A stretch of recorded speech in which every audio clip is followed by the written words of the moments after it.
So, a seemingly long time ago, during the Dalgona coffee and the bread baking phase of this pandemic, Jonas and I also had a surge of productivity and spoke to QUT's Associate Professor Dan Angus. Now, back then, we were all having very interesting conversations around immunology and virology worldwide. But what Mehershad and I were very interested to find out was the lesser known social media and social science aspect behind this pandemic. It's a long video as we wanted to cover many different points, and so for your convenience, you might find timestamps for the various topics discussed in the description below. The topics that we covered include digital trace technologies, a shift in social media content, productivity post, the overwhelming effect of consuming too much COVID-19 content, the science behind panic buying, and our collective susceptibility to misinformation. And on a broader philosophical level, we also spoke to Professor Dan about whether a pandemic reveals a person's true character and what would be some of the key takeaways in case the pandemic were to end right at this moment. Now, without further ado, let's jump straight into the video interview, and we hope you enjoy. Hi, Professor Dan. How's everything going, and what are your overall thoughts on the situation we're in? It's an interesting time, and I guess for us, we're digital media kind of comm scholars, it is a really interesting time because what we're seeing at the moment with COVID is obviously a reliance on digital communication technologies like we're doing right here to kind of talk and kind of remain social. So it is, I guess, in our way, and not to downplay the significance, the obviously horrible nature of what we're dealing with, it is at the same time a fascinating time, just generally in all of our lifetimes. This is one of those moments that I guess we'll all talk about in days to come as a kind of defining moment.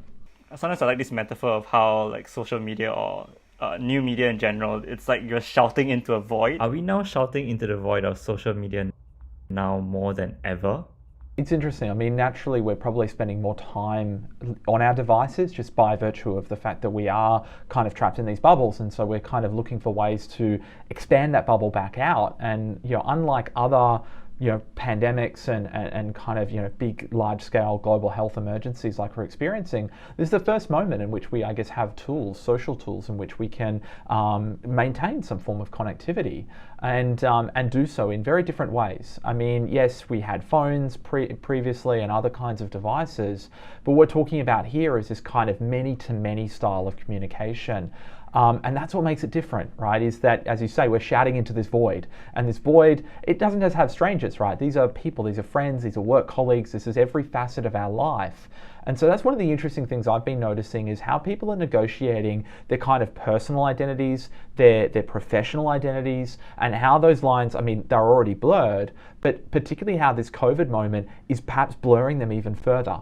You're seeing now, I think through Zoom or other kinds of video chat technologies, you're looking into people's homes, right? And you're meeting their cats and their dogs and their children and this.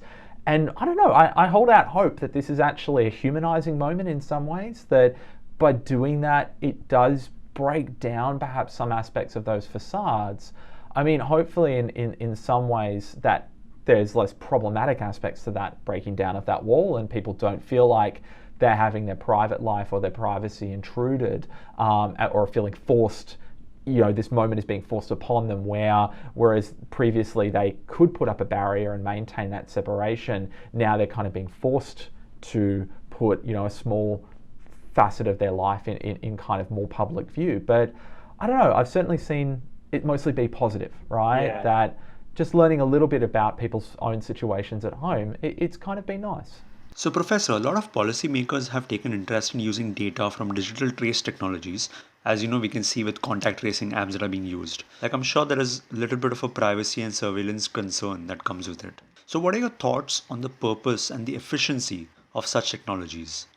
I think digital trace technologies can be seen as a bit of a comfort blanket in many ways. We look at it and go, oh wow, look at that trace data, and look at this, big map, and oh wow, there's hotspots and all of that.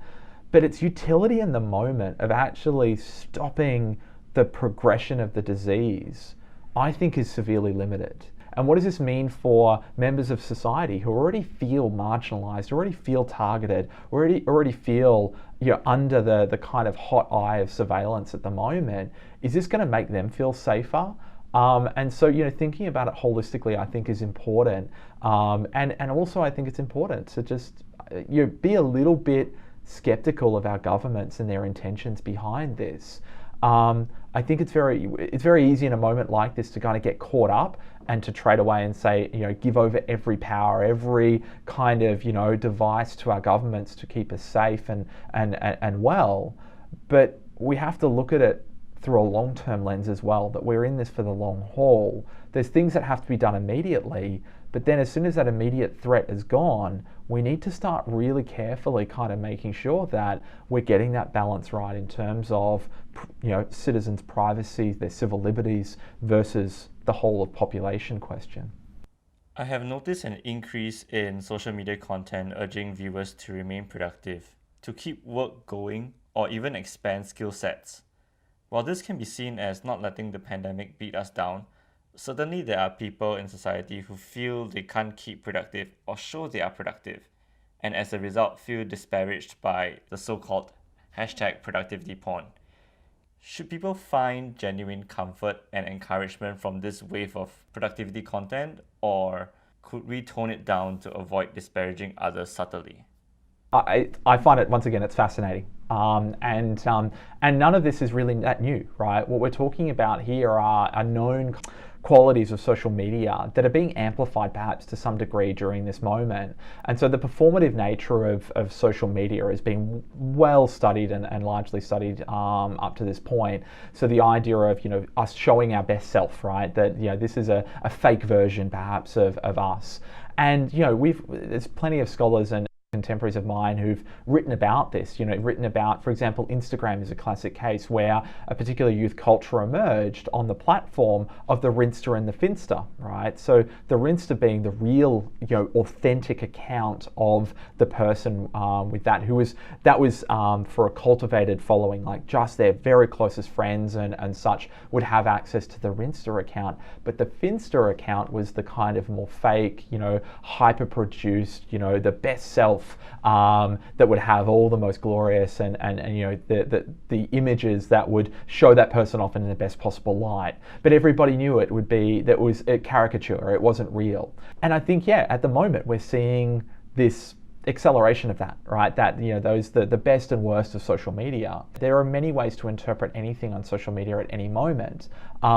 Certainly, I guess, when you unpick the moment and these people pushing for productivity and all of that, look under the hood, and these are the people who possibly derive a lot of their own income and their own sense of business credibility through selling particular products. It's easy to kind of, I think, sometimes look across the breadth of social media and kind of paint it all with one brush and say, well, that's all this or that's all that.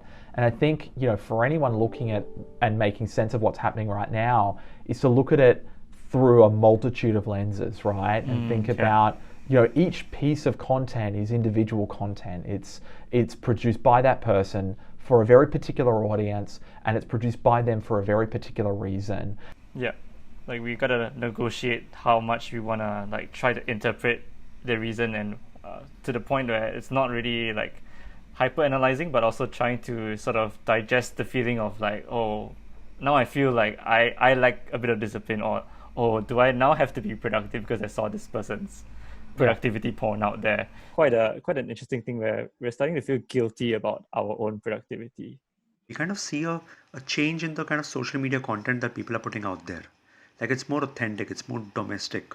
So what do you think about this shift across social media platforms? It's really interesting. One of my good colleagues, Jean Burgess, so she's the director of our Digital Media Research Centre, and Jean's written a lot about this kind of everyday culture, right? And from a cultural studies perspective, I think it's really interesting because she's talked about it as a pivot back to the mundane and domestic, right? So the idea of the mundane and domestic being, the photo of my latest baking or my latest, bit of garden work, or here is a photo from my street, right? And Jean writes about this in some of her books about the very early moments within social media platforms. So she's written about YouTube and Twitter most recently in one of her books, and she talks about the early moments in those kinds of social media platforms as often being characterized by this kind of mundane and domestic use.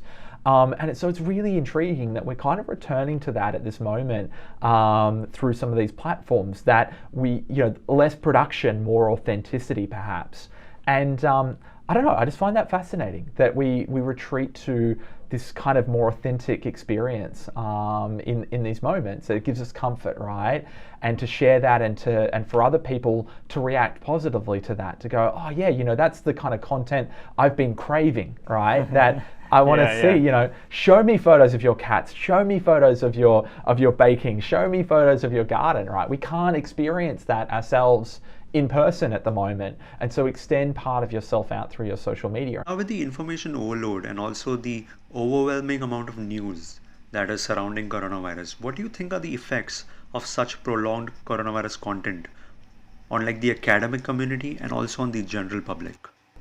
Yeah, so I've done a lot of studies on various media content. So I wrote a paper many years ago around asylum seekers. I've done other ones on racism, on sexism, on every ism you like, right? And reading through all of this content, it does impact you, right? It can get quite onerous, quite depressing, reading a lot of it. And so we need to be careful. And that's one thing we're always aware of now. Perhaps we weren't as aware of this previously, and in a research space, we perhaps were a bit more cavalier. But certainly today, like with junior researchers coming through, we're always cautioning and careful about, understand how much they're exposed to, and kind of putting in strategies to try and take some of the edge off that, and just make sure that, they're not doing it, particularly for some of this content. We now do reviews of content in pairs or in small groups, so we can at least reflect on it and kind of bounce off ideas as we're going through it.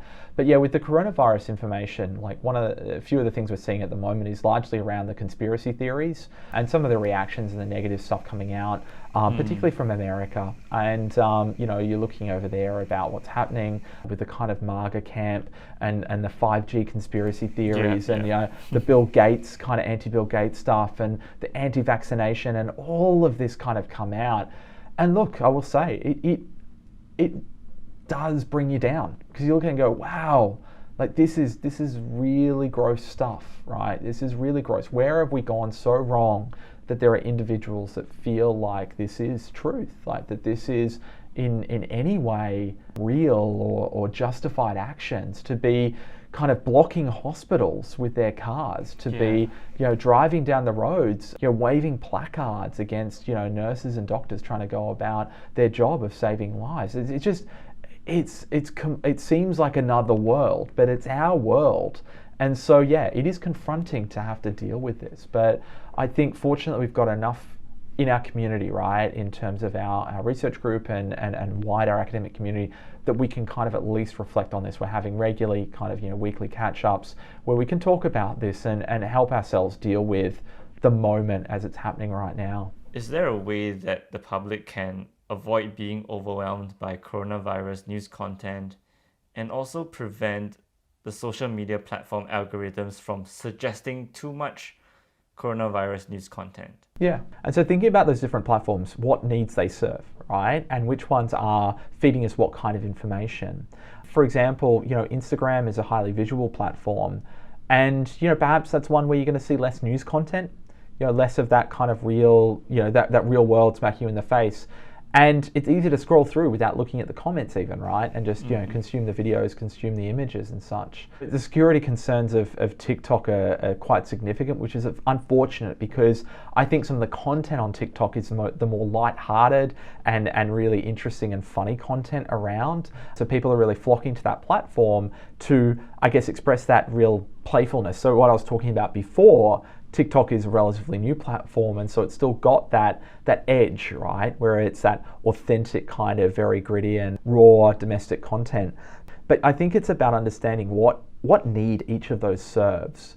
But then also within that, of thinking about your own circles, right? So your circle of family, your circle of friends, and what platforms are they on? And how do you actually strengthen those genuine social connections you have? It's also about that idea of ourselves looking critically at, when we spend time on these different platforms, what activity are we actually engaging with on those platforms? Is it something that you derive joy from? is it something that brings you closer to your friends and family, or is it something that just sucks up time? Yeah, oh, that's really true. I think if people really wanted to sort of protect themselves against the effects of all this, like feeling very depressing and all that, you just have to really put in that effort and be very mindful on how you use social media. Early on during this pandemic, you mentioned in an ABC News article that one of the preliminary findings are traditional news media could be escalating the panic buying, and how the media reported on a few photos about empty supermarket shelves that led to even more panic buying within the public. How did panic buying start in Australia, and what is the role of the media in panic buying? Yeah, so it's an interesting thing. It's like social media is often seen as a scapegoat, right? And it's used as a punching bag by like traditional news organizations all the time. So in any time there is bad like misinformation out there, or there is some kind of thing going wrong within our communications or media sphere, social media is the first one by a lot of traditional news to kind of be the punching bag for that. But too often that mirror doesn't actually reflect back on them and their role within the information marketplace.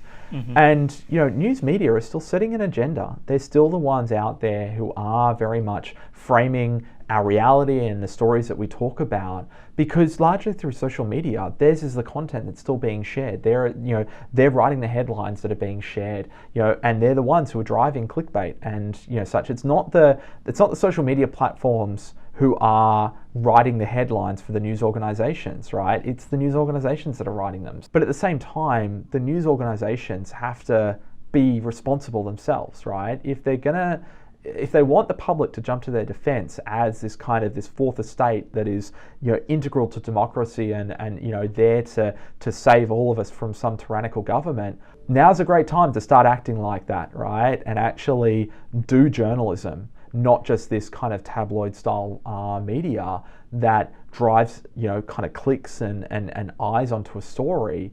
And you've got a public now who is worse off, right, for these years and years where that's been their only source of information and truth. You might have something happening on social media, a tit for tat between two actors or something like that is then picked up and amplified by social media to make it a thing that's now decontextualized and loses all of that kind of platform specificity and is shown to an audience that doesn't understand the norms of that platform at all. So yeah, of course, that is highly problematic and they should stop doing it. But are they going to? Probably not, because that scandal sells. That's really true. I think the whole context of how, like, when I think of Australia, I know that things are being produced, they're made here and all that, so it's a lesser chance that things will run out, and the entire context of that just got blurred or just got totally erased and collapsed in the whole frenzy of the news and going all like, wow, this is an image of an empty supermarket shelf that usually looks full, and now there's no more. And then they were all really focused on that, whereas the context of hey, we've got enough is being lost. That's it. Images like that don't spread just by themselves. There is a frenzy that's kind of fed by traditional media in that point, and so we largely saw that there was a critical point where traditional media were feeding that frenzy with their own images that they'd sourced from other people, decontextualized, and then put out there in a way that was only ever naturally going to lead to more people going out and panic buying. So while we're talking about news and the frenzy that we are all in, I just had a quick question, which is when it comes to fake news or misinformation or disinformation, do you think we are more susceptible to it now, or are we less susceptible to it now? That's an interesting question. I don't think you can equivocally say yes or no on that, because the answer, unfortunately, like many answers given by academics, is it depends, right? That, there are many studies going back many decades that talk to even the most rational actors doing things which are completely irrational. And these are the things we've got to watch out for, is that this is well known. I mean, the advertising industry was doing this long before we saw this kind of being picked up and weaponized in a more kind of a news context like we're seeing now. So I think we should all be careful about our own susceptibility to this and be mindful about what we read. And so I guess one thing I would always say, and whenever I do interviews around these topics, I always mention this, is that don't just consume your news, for example, through social media, right? Make sure that you actually go out and subscribe. Spend some money, right, on good news, because reading diverse perspectives and information is a really important thing.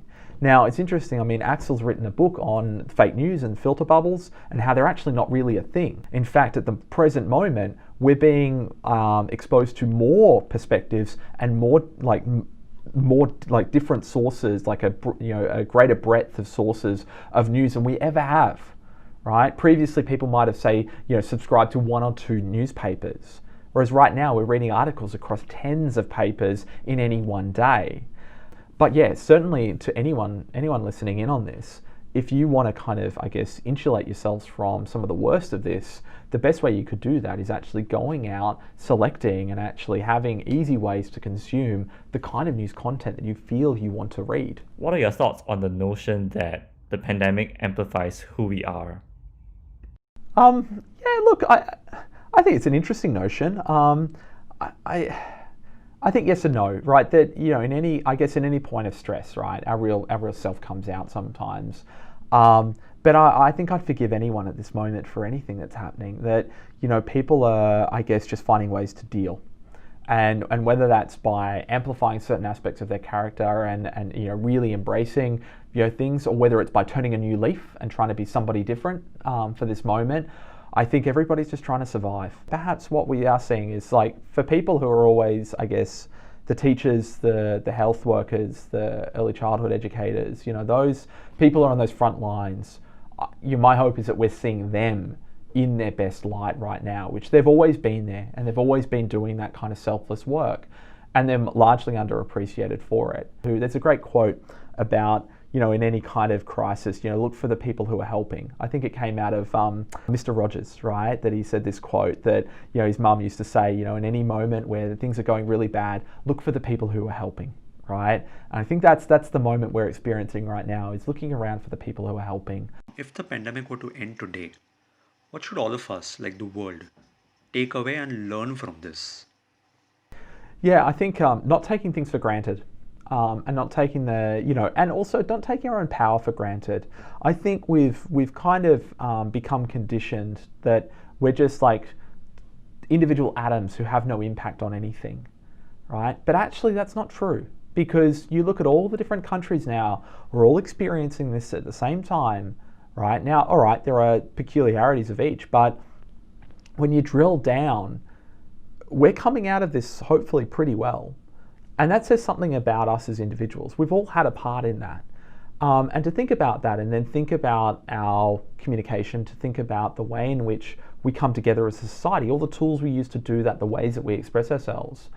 If we come out of this as one, kind of one bunch of people, and can reflect on that we each had an impact on that, then I think that takes us in a big step forward towards confronting the next big challenges, right, which are around things like climate change. I think this is the proof, if ever there was going to be proof, that actually we have the capacity to deal with these crises, and we've actually largely got the tools to be able to do it. I hope of everything that we retain a sense of humanity, and that we, as quickly as this thing gets over, that we then look around at everybody and make sure that we lift back up those who have actually kind of fallen behind as a result of this, and actually we come out of this together. Thank you so much for sticking around for that, and thank you so much for watching. We really hope you enjoyed tuning in as much as we did talking to Professor Dan about these topics.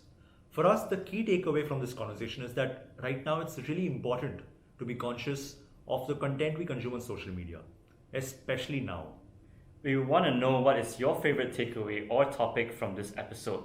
But more importantly, what other aspects of this pandemic would you want to find out more about? Once again, thank you so much for listening, and have a good day.